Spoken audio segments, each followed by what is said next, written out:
Number 2, Marcia, or number 3? It is number 2. Okay, one more and you get the entire silverware and matching plate set with Everyday Iowa. It's got all of our faces on it. Of course, Marcia Baumann along with us, Farmer State Bank. How are you, friend? How are things? I am doing great. Thanks, Justin. What has been keeping you busy? Before we talk about our subject du jour today, what's been keeping you guys at the bank busy lately?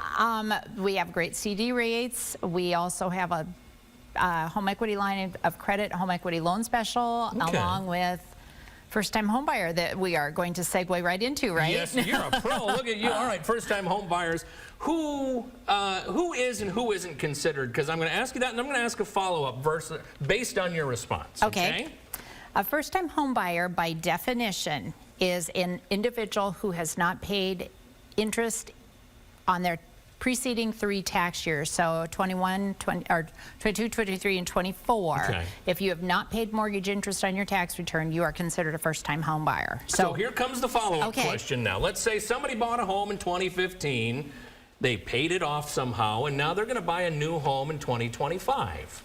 They could technically be considered a first-time home buyer again. Absolutely. Absolutely. You can qualify for that, obviously, several times throughout your lifetime.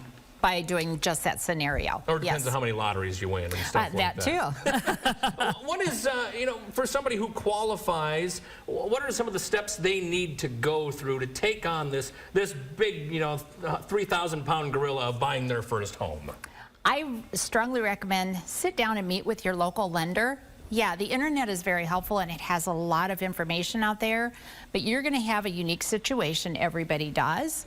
And if you sit down with that local lender and give your unique situation, they can tailor a loan program to fit your needs. And piggybacking on that, one size doesn't fit all when it comes to these situations. All right, you're stuck in one mortgage. Kind of run me through some of those options and different scenarios too. We've got a lot of different scenarios, especially for the first-time home buyer. We've got a terrific program going right now where it's called Mortgage Rate Relief. It is specifically for a purchase only, not a refinance.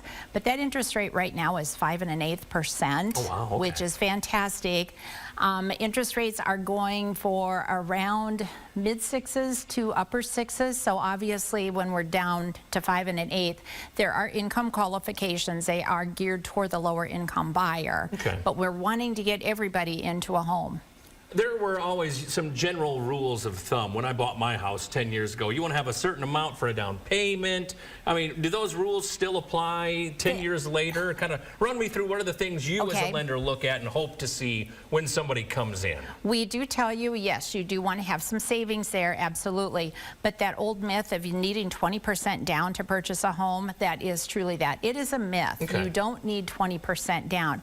We can get you into a home with a low payment of 3 to 5%, which is terrific. That makes home ownership a lot more doable for a lot more people. Now, I'm going to ask you some other, let's talk about the 30-year versus, a 15-year and stuff like that. Kind of varies on the person who's doing the borrowing, I would assume. It does. There's not a lot of first-time or repeat buyers that are going into a 15-year mortgage, especially now.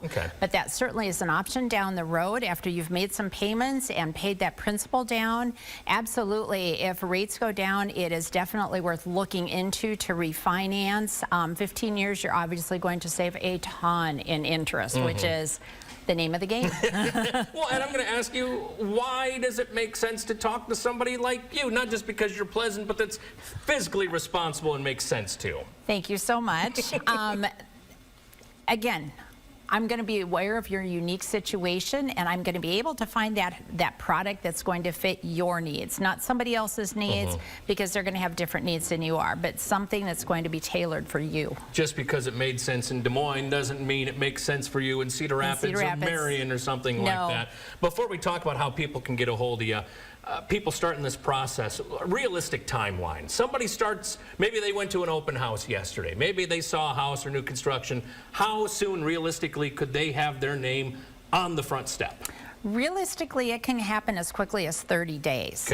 Yeah. Now, that does mean you better be pre-qualified before you went in and made that purchase or made that offer to purchase. But realistically, we can close in about 30 days. Look at you. That's why you're the best. That's why we let you come in all the time. If somebody has questions for you, Marcia, they want to talk more, maybe they just want to kind of wax philosophic, say, I'm looking at some of these ideas. What do you recommend? How can they get a hold of you? Call me at the bank. My direct line, 319-730-6868.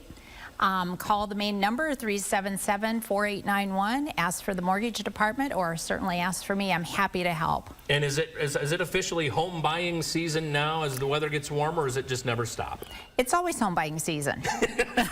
Always good to see you. Thanks for making time for us. We're going to put her details and information on our website at kcrg.com. When we come back,